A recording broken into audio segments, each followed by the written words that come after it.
Hello, and welcome to the continuation of me reviewing the David Bad trilogy. This is book 2, The Kingdom of Copper. I read book 1, The City of Brass, in January. If you're new here, that video does exist with a kind of review that's mostly non-spoiler and then a little bit of spoilers at the end.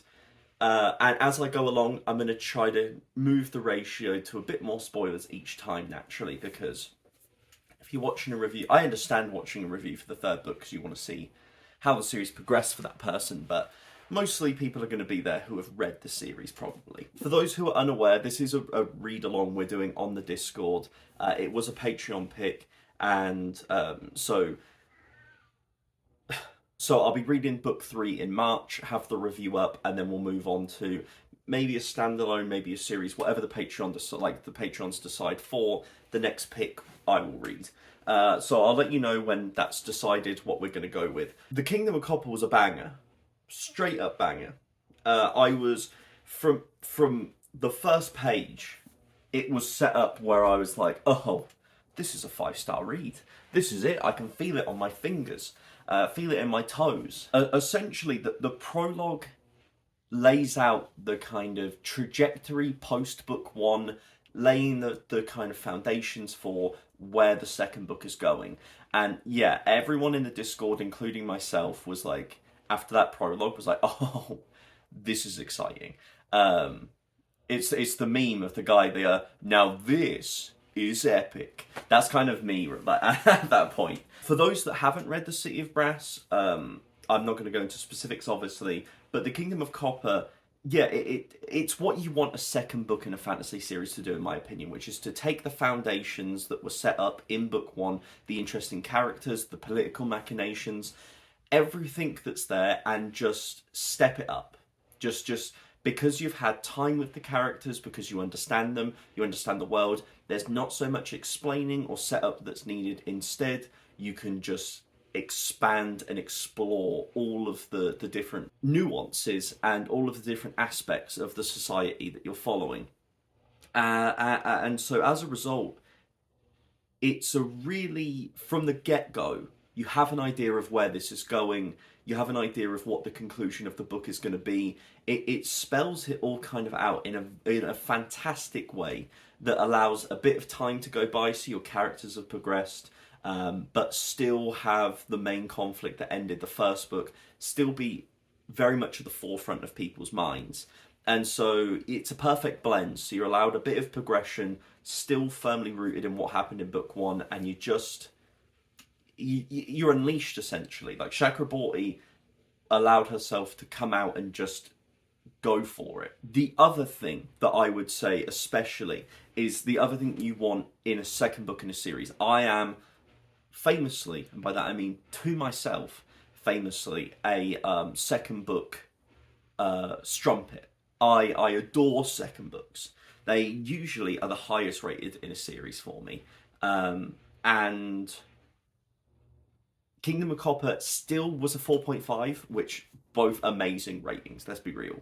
Both 4.5s, both fantastic, but I do prefer the Kingdom of Copper purely from that aspect of, like I said, you feel the expansion of the world getting bigger, your understanding of it getting bigger. I just find that moment always so gratifying when it works.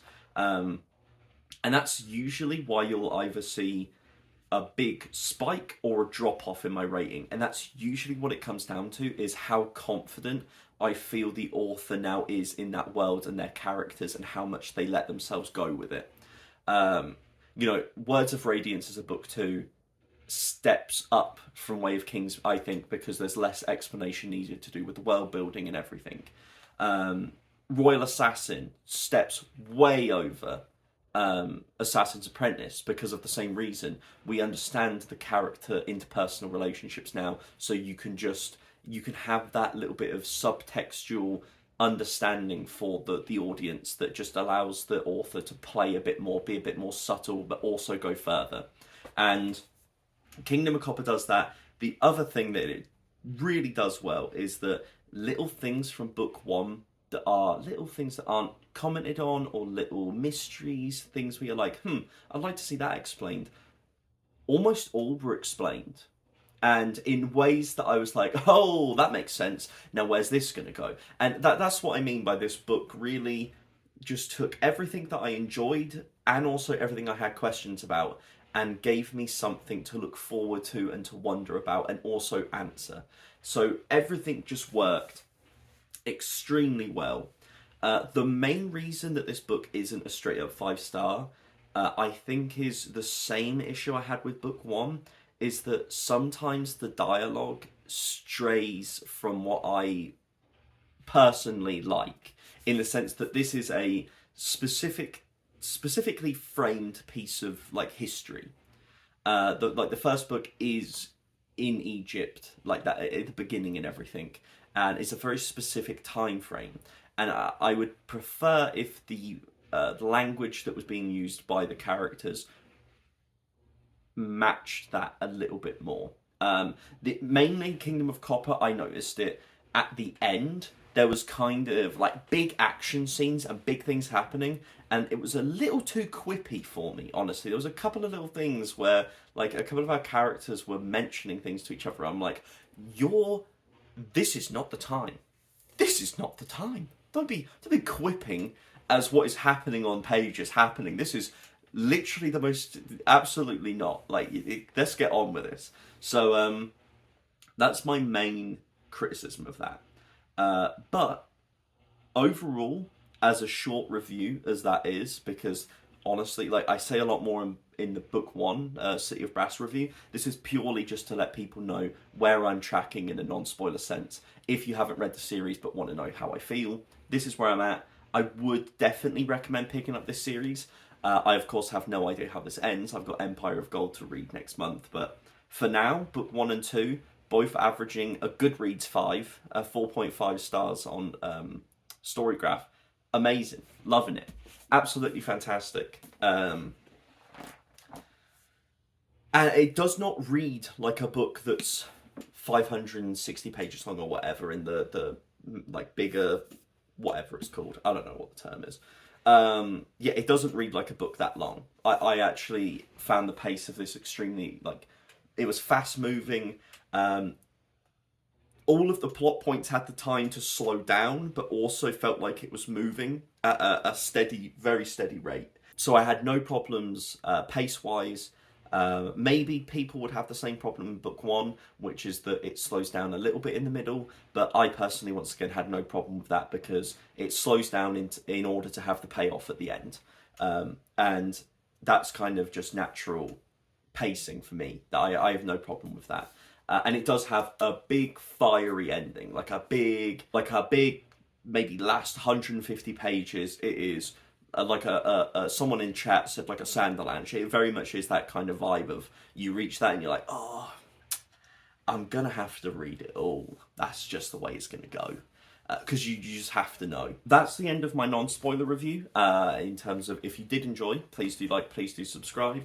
Like I said, if you want to get involved, the Discord is there. Even when this ends, we'll still be there to talk about it.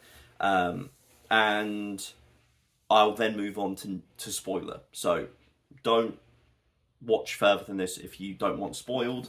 I consider this a 5-second warning as I sit here and I will twiddle my thumbs. And we will then progress into spoilers, which I can then kind of go into, yeah, the specific things I talked about earlier, but just why I appreciated them so much. Dara being an Ifrit was awesome.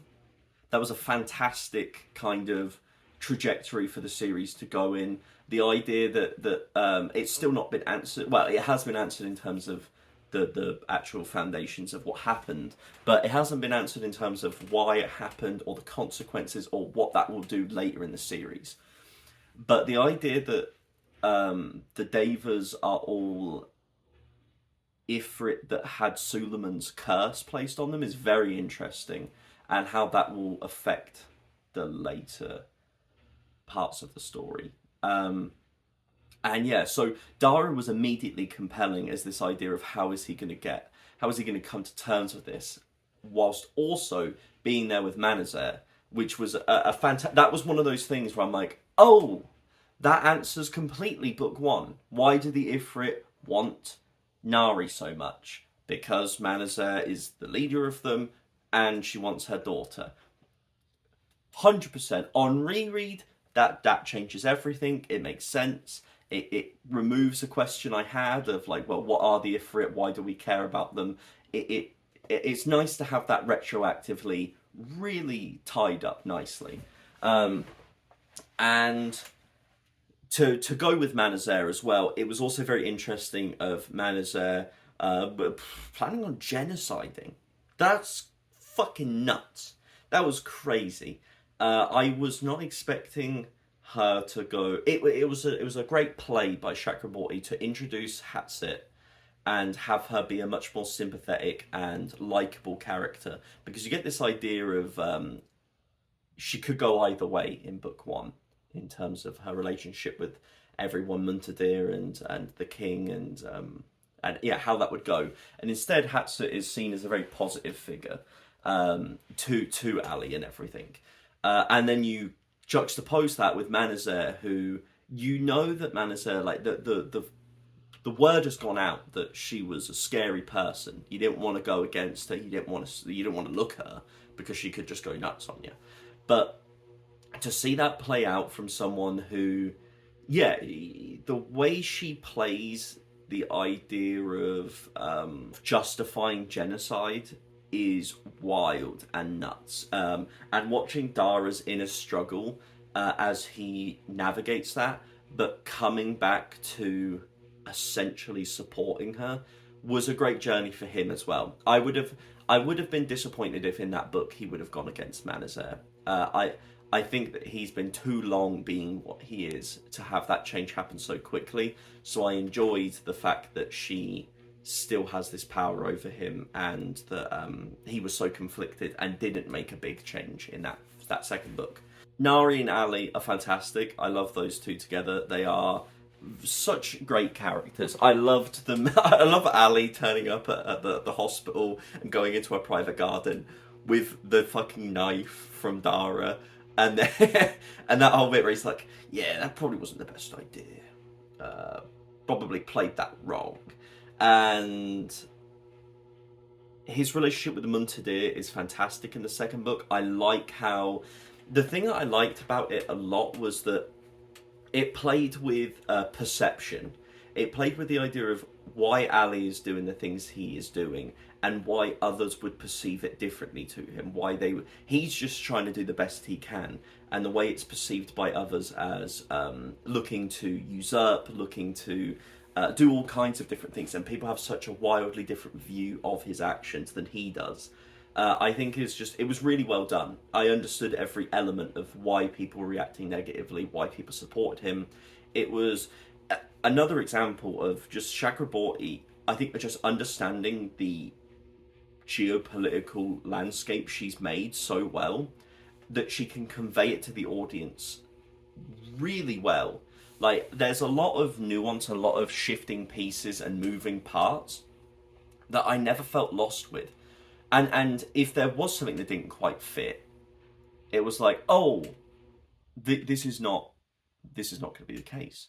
Like, for instance, the best example was, because Grace has read this series, I was sat there, and they one of the members of I forgot their name, the rebel group of Shafit from the first book. One of them tells Ali that there's an attack being planned. And of course, by that point, we know about Manazar and Kever's plan to attack. Sorry if I'm pronouncing names wrong. This is just how I say it in my head. But we were aware of that, and so I was sat there, and I said to Grace, I was like, man, is there going to be another group that attacks? She was like, what? And I'm like, well, because we know that Kever hates the Shafi, so would he really work with them? Like, or is this going to be that there's two separate attacks going on at the same time? And Grace naturally gave me a shut the fuck up and read the book look. But it was one of those exciting things where it's not laid out for you. It isn't explicitly said, but because your understanding of the relationships and everything going on is well laid out, that you can extrapolate, and you're like, it just felt like a great reading experience. Otherwise, the ending is Muntadir dead, Ghassan definitely is. That was crazy. Glad he's gone. And it's also very interesting that you feel like Ghassan's going to be the big bad for the whole series, and then suddenly he's gone now, and we're kind of left with Manazar as this big bad, and that's a very interesting possible matricide. Is that the word for it when you kill your mother? I don't remember. I assume so, because I'm thinking of like patricide for killing your father, but whether matricide is killing your wife, I don't remember. But yeah, the ending of Magik now being gone, the ending of Ali and Nari being in Egypt again, there is a lot to be excited for. And the third book is substantially longer than the other two, I think, by another about 150 pages.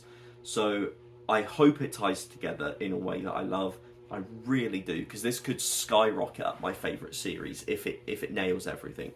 In my head, this is the most comparable to how this has felt has been the Greenbone saga by Fonda Lee, in the sense of a series that people told me book one is good, but you have to get into it, and then it gets better from there. And I read the first book and just loved it immediately, and so the whole thing just maintained that level of brilliance for me. And so I really hope that continues to be the case, because we love to see a new favourite series. That goes without saying. And I have been waiting to update my favourite fantasies list, my favourite fantasy books series. God, I have been waiting to film my favourite fantasy book series list, like an update. I think I did one like 2-3 years ago now. And I've been waiting because I had Malazan, I had this, and I've been waiting to finish some just to see how it affects things. And if this third book ends well, it could have a hell of an upset on its hands flying up there. So I think that's everything. If you did enjoy, please do like, please do subscribe. Links to Discord, Patreon, whatever is in the description. And as always, have a nice rest of your day.